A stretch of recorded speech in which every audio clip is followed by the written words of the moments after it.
I just did this, like, and I can't figure out a stockinette hat pattern. What's wrong? Plug to follow the pattern as it's described.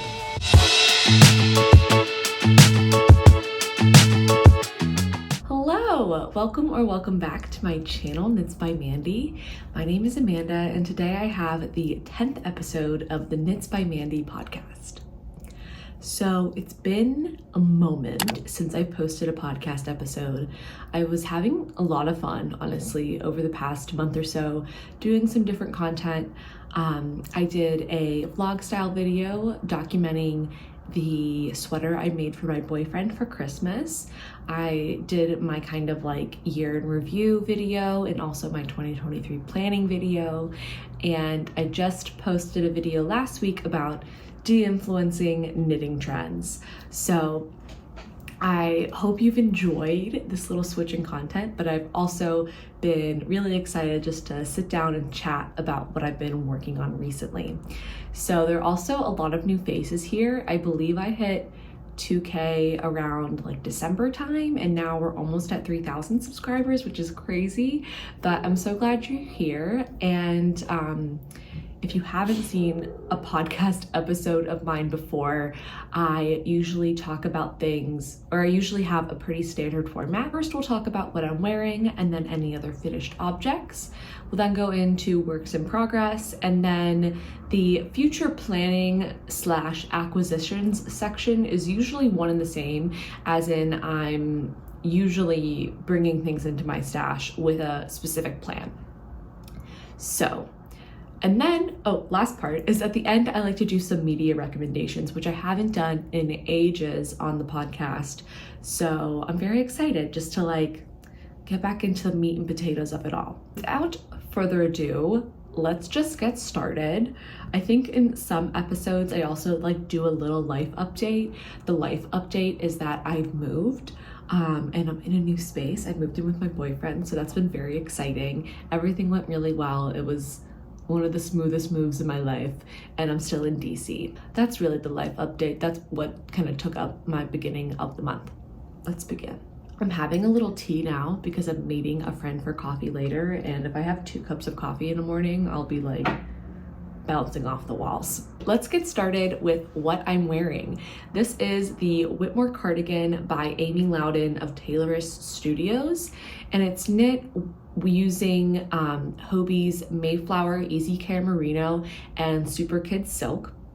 I'll put the colorways in the description. I believe they're both called Cherry Blossom, but I'll put everything in the description, as well as my measurements will be at the very bottom of the description as well as chapters, so you can like scroll and scrub through the rest of the video.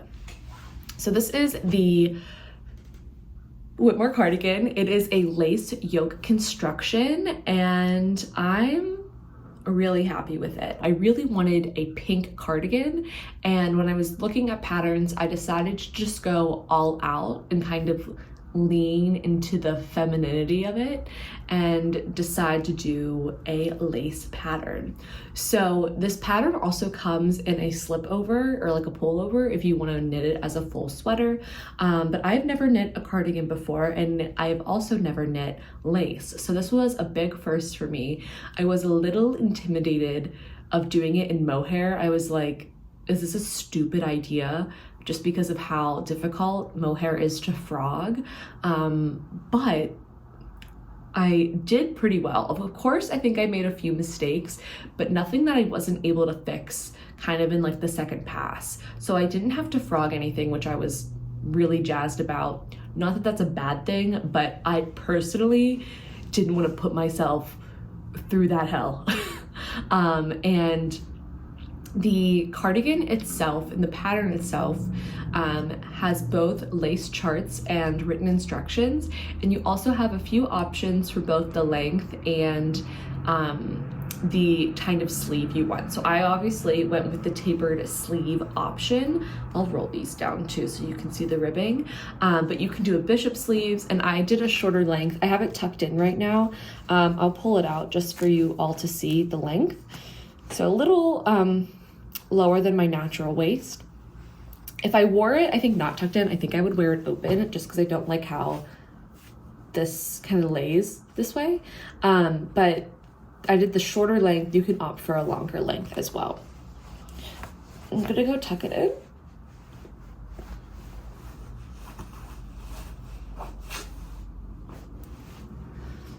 These jeans are really thick, so I feel like I can get away with tucking sweaters into them. Okay, so the pattern itself was very clear, and I think the instructions were really clear. I didn't have any questions with the lace chart. I didn't even kind of reference the written instructions, at least for the lace part, the lace portion. And what I didn't maybe fully understand about lace before I started it is, while even though this looks maybe rather intricate, I mean, it's really the same shape over and over again, but you're just increasing it in size. So the same like repetition goes throughout the entire yoke, and you kind of get used to it as you go. I don't think I maybe fully memorized it, but I knew what to expect next, which was really nice. The written instructions were very clear with the pattern, and I didn't have really any questions there, and I liked the different options. The one thing that I will note, two things I will note actually about the fit and the sizing, is that I hit gauge dead on with my first try. This is knit on 4mm needles. And according to the intended ease and the sizes, I cast on a size medium. So this is intended to be worn with, I believe, 0 to 3 inches of positive ease. And then I started knitting the lace chart. Like, you make all the increases in the lace. And I think I had the stitch count for the small on my needles, and I had one more round of increases to bring me up to the size medium. And I realized, even just kind of pulling the unseparated sleeve yoke over my shoulder, I was like, this looks really big if I were to increase it. So I made a decision to, keep the size small stitch count, and then I would maybe make it to the sleeve separation, kind of put my arms through and see how it fit.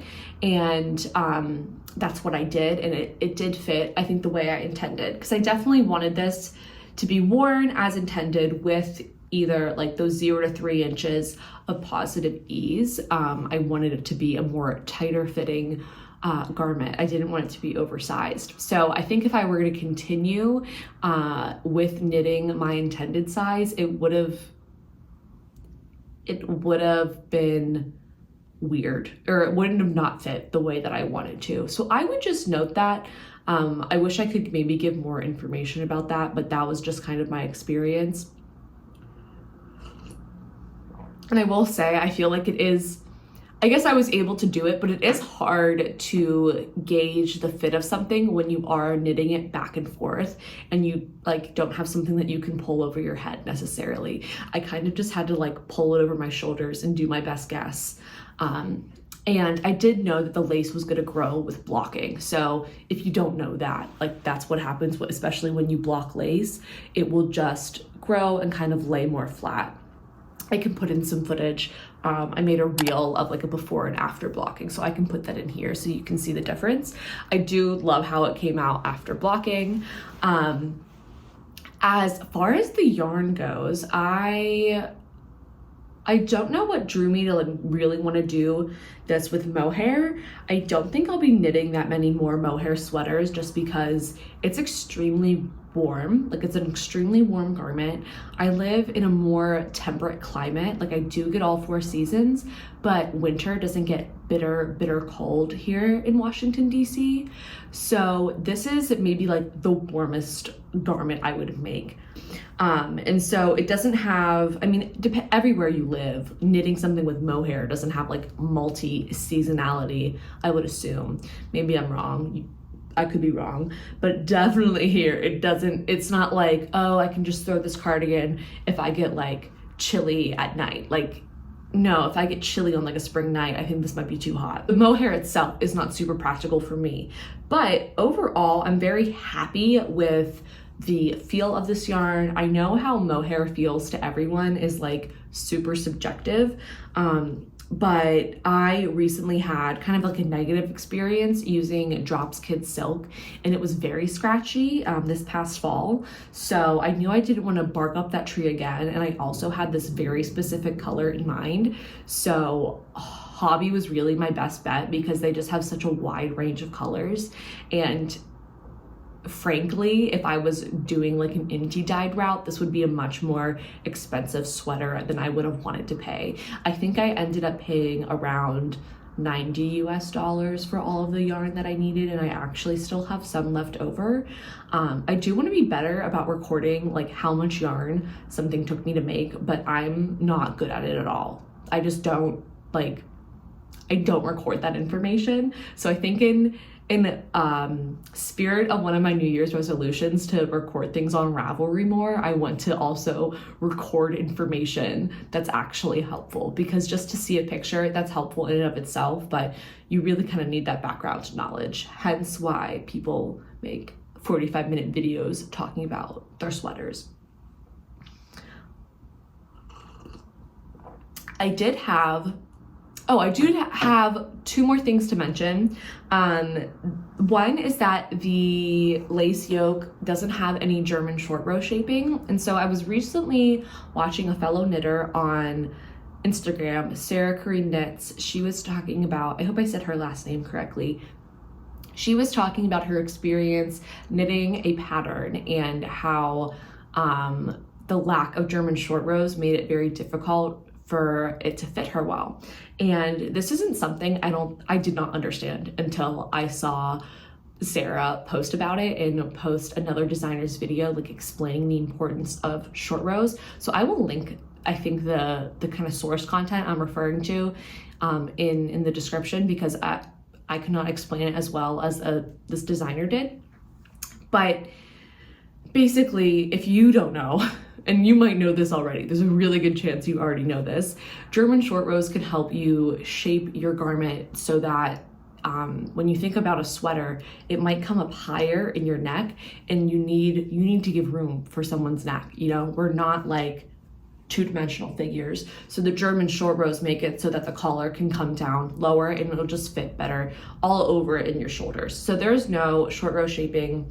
And this is another maybe where my inexperience shows. I'm not sure how common it is for German short rows to be in, or like any short row shaping.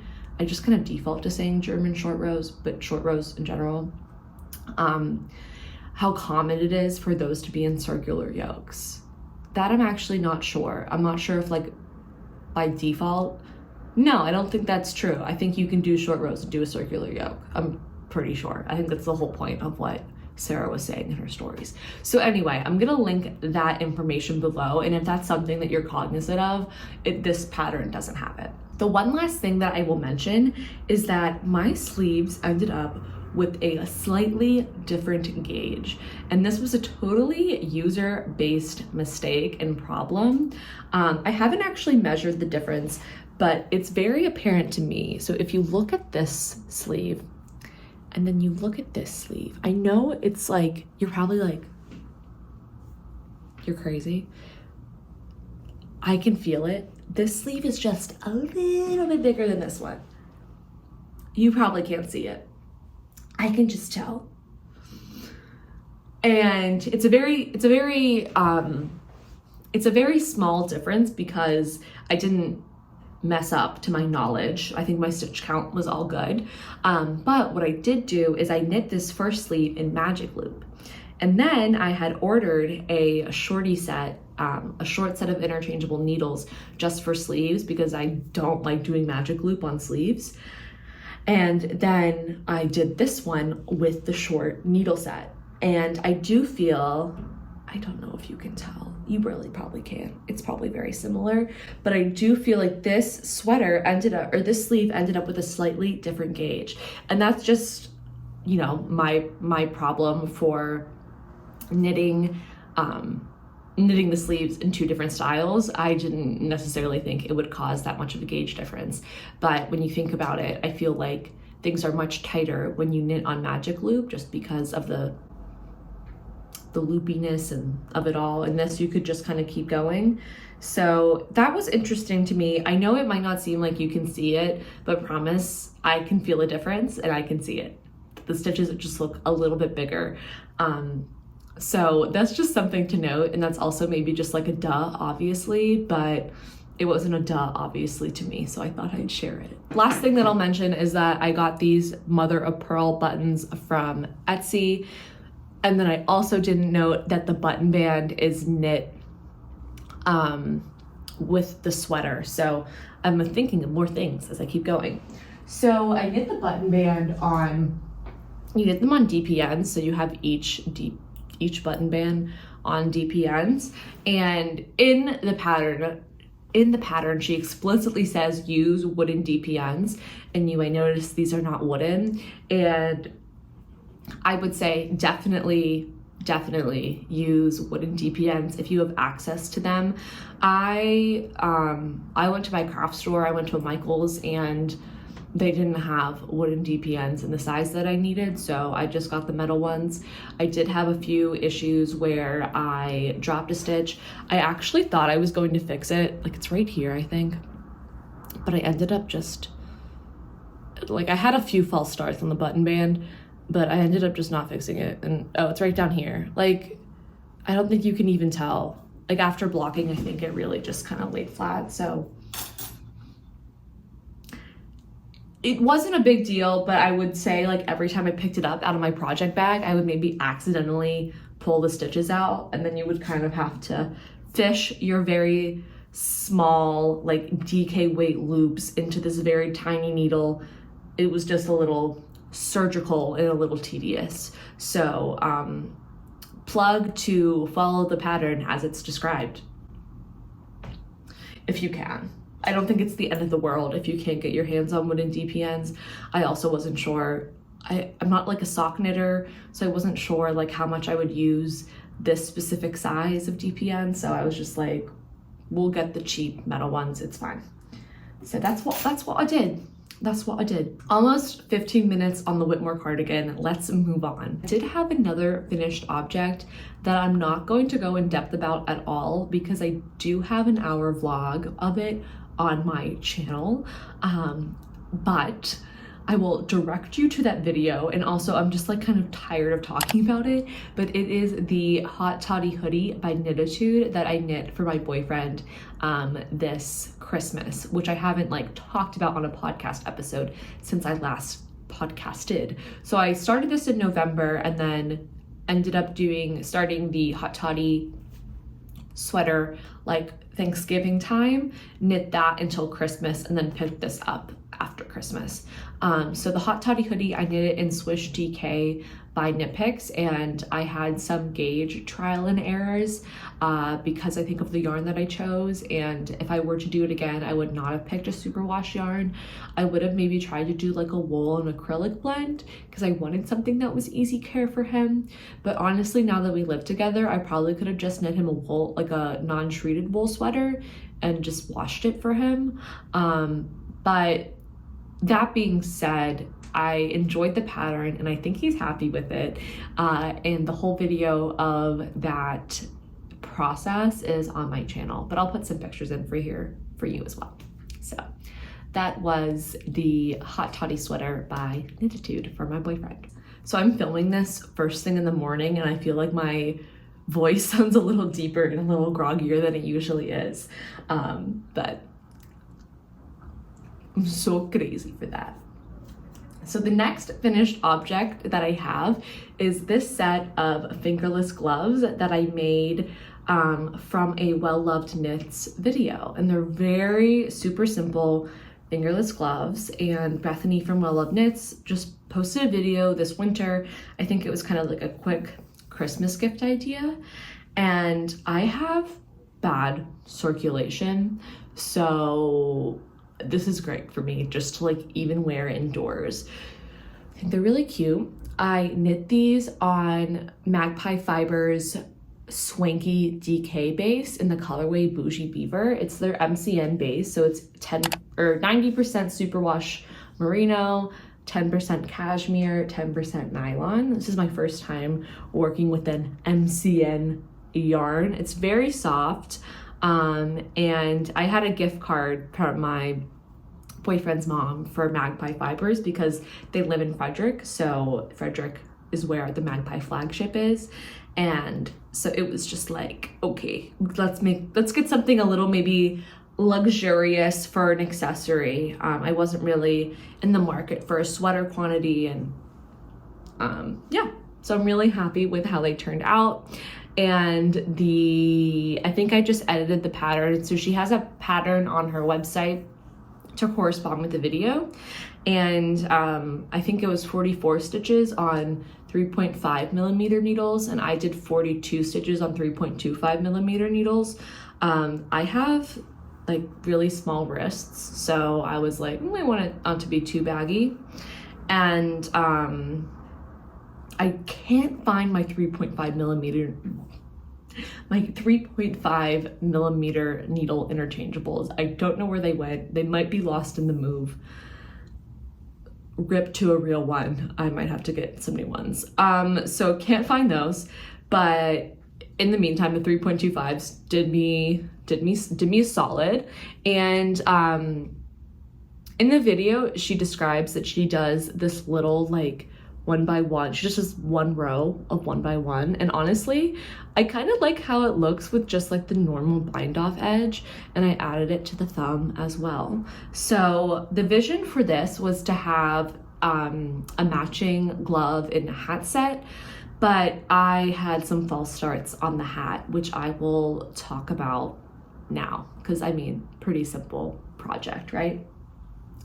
So I decided that after I finished those, I wanted to cast on the Oslo hat. I don't have anything to show you, but maybe I'll just show you a little bit more of the yarn wound up. I guess I had a nightmare winding up this yarn because it like got caught in my ball winder and it was just so slippery. And anyway, here's a closer look at the yarn. The colorway is kind of this like rose gold beige color, which is really kind of fun and different. I'm now kind of wishing I maybe went with a more like pop of color for a winter accessory, but I also think that this is kind of a thing that I can wear with everything at the same time. So, you know, we have to make those decisions. So I was like, I'm gonna cast on the Oslo hat by Petite Knit, and this was a big lesson for me. I didn't do really any research before. I was like, oh, it's a DK weight. I like the look of it, and I like people's finished objects. It has 11,000 projects on Ravelry. I was like, people make this all the time. It must be a good pattern. Let's do it. Now, I will say, I had some construction issues when making this pattern, but I will also say that this pattern is not clear to me. It might be clear to you, and if it was, I'm so happy, but like to me, I thought I was doing like college level calculus, figuring out the short row turn. And not that I don't know how to do a short row turn, it just didn't make sense to me where it fit in to the pattern and how like it worked. So basically how this pattern works is you make a double brim. So you knit a length and then you seam it together, and then you're supposed to have you have a purl bump ridge that you fold the brim up and it's triple brimmed, and then you knit the rest of the hat. And I believe the purl bump ridge is supposed to show underneath, so you only see my boyfriend in there. You only see the stockinette. I messed something up. It didn't work. It didn't look good. The brim was too small. And then I was like, F it, let's just make the body and see how it looks. And I was watching, I think, Knit California, Leslie's video on it. I was looking at every single project note in Ravelry and looking up every single video on YouTube being like, how can I not figure out a hat? Like, I just did this, and I can't figure out a stockinette hat pattern. What's wrong? And anyway, she said like, oh, I think I made it too long. So I was like, I'll make it shorter because I don't want it to be too long either. Then I made it way too short. I ended up looking like a hipster man from Brooklyn. And if you are a hipster man from Brooklyn, absolutely no hate for you, well, maybe a little, but that is not the look that I was going for at all. Like, it gave that look, you know, those guys, they wear hats that like don't cover their ears. I looked like that. Like, I looked ridiculous, and I didn't like how the hat looked on me. So I also had a few false starts with the hat, just like joining in the round. I either like had the wrong number of stitches, or knit with my cast on tail, or I twisted stitches twice. And so I was just like, I need to put this pattern down. Like, it doesn't have good juju for me. I'm kind of sick of it. I was posting on Instagram about it, and someone was like, would you come back to this pattern? And maybe one day, but like right now I need to take a break, and me and Oslo hat need a cool off time because we were through a lot together. So this is just a really great lesson, and something I try to talk about on the channel is that just because something's popular, it doesn't mean it's necessarily for you. And I will say, when I was posting about it, I did get quite a bit of feedback.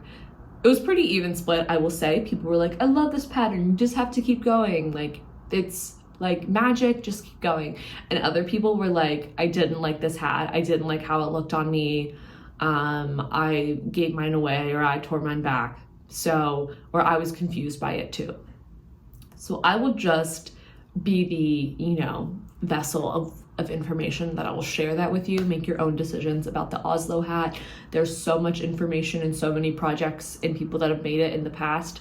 I'm certainly not the first one, but I will definitely be taking a break from it because it was giving me straight up agita. So that was my little winter accessory adventure. So I will be reviewing DK hat patterns. I want something like simple, but I might go for something ribbed. I'm not sure yet. So I might put the yarn aside for a bit and cast on something new, which I will talk about right now. Where did it go? I had a whole swatch to show you.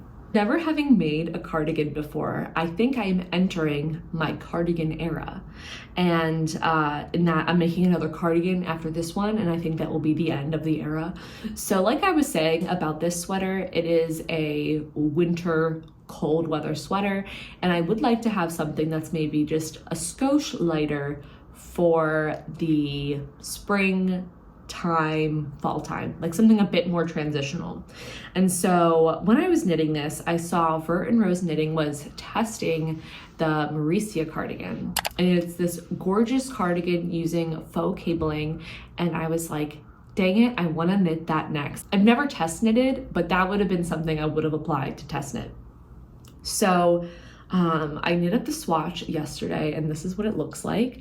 I purchased Dusty Artichoke by Knitting for Olive, and I'm really excited, I'm not gonna lie. And how about this color combo? If I have scraps, I might have to do something with it. So Knitting for Olive Merino held double in the colorway Dusty Artichoke, quite a popular colorway. I don't have anything in this color, and the sample is knit in a beautiful green. Alexandra's Garn test knit it in like a deep green, and I was like, I think I need it in just a gorge sage green. So I'm very excited about this. I haven't cast it on yet, obviously, but it's definitely coming next. The faux cabling was really easy to pick up and learn from the chart and the pattern, and I am just excited to cast this on. I don't really have anything else to say. I'll take a moment because I have it here to compare this to the Easy Care Merino. I've never actually used or even maybe seen the Knitting for Olive mohair in person, so I can't really make that comparison, but I can compare this to the Easy Care Merino. So that being said, I'm not a yarn expert. I generally don't know what I'm talking about, but I will do my best to tell you the differences that I'm observing in person. So, oh my God, the 2010s beauty influencer in me jumped. when I did this. So these are the yarns. As you can tell, I believe, so obviously this is the Easy Care. It's much thicker than the Mayflower, or than the Knitting for Olive Merino. I would say it's fluffier, and it might have a less tight ply or twist than the Knitting for Olive. Sorry, I'm looking in the viewfinder. And it's more fuzzy. It's like fluffier than the Merino, than the Knitting for Olive, excuse me. They're both Merinos. So that is the difference. Someone asked me on Instagram, so now you can really see them. I wouldn't say, well, I guess I would say they're comparable in that they're both fingering weight Merinos, but I definitely think they give a different feel.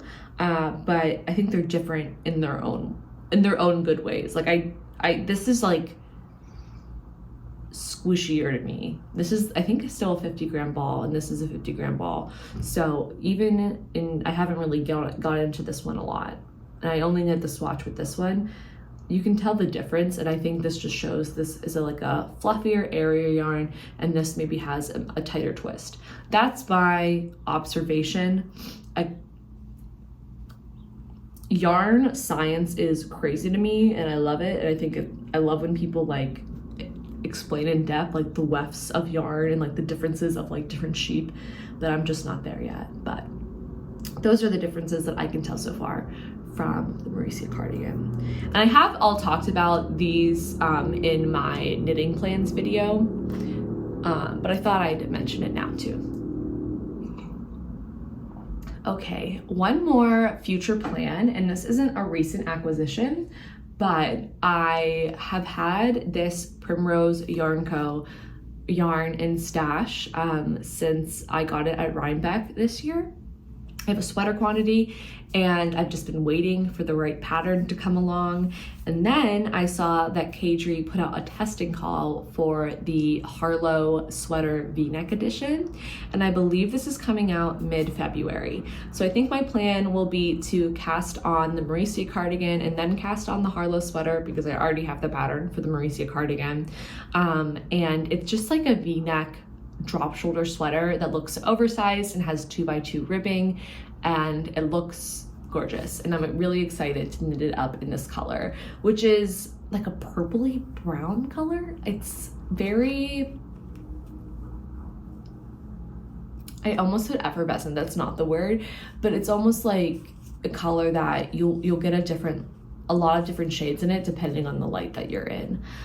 So I think for the first time, I'm gonna try helical knitting or switching out my skeins, because these don't have dye lots on them. And that's just generally recommended for hand-dyed yarns, is to switch out like every 2 rows. So I think the way that you can easily achieve that is helical knitting. And I believe that's what I'll do. And this is the Roan DK in the colorway Fossil, by the way. So they're from York, PA, which I thought was really fun because I'm from Pennsylvania originally. Okay, so I think I just showed you everything that I'm planning and everything that I've just brought into stash over the past month, which is mainly just these 2 things. So I think we are at the portion of the podcast. Are we done talking about knitting? I honestly thought this was gonna last way longer, but I think we're done with the portion of the knitting, and I would love to talk to you about media recommendations, what I've been reading, watching, and or listening to. I haven't been doing a ton of reading these days, so I'll hold off on that. And I don't think I have any new podcast recommendations, so I'll just talk about 2 shows that I've been watching, and they're coincidentally both murder mysteries, but in very different ways. So the first one that I'll talk about is Bad Sisters on Apple TV, and this is a fantastic show. I don't really love scary things, but I'll do like a dramedy. I like a dark comedy. Like I really liked White Lotus, which I could recommend, but like I feel like everyone's watched White Lotus. So I really enjoyed that. And Bad Sisters is the whole premise that you find out in the first episode is that there are 5 sisters and they want to kill their brother-in-law because he's like abusing their one sister. So it starts out like really funny and then kind of gets darker towards the end, but you're really kind of trying to figure out eventually how this guy died, and it's really, really good. It's well done. I think the acting is great.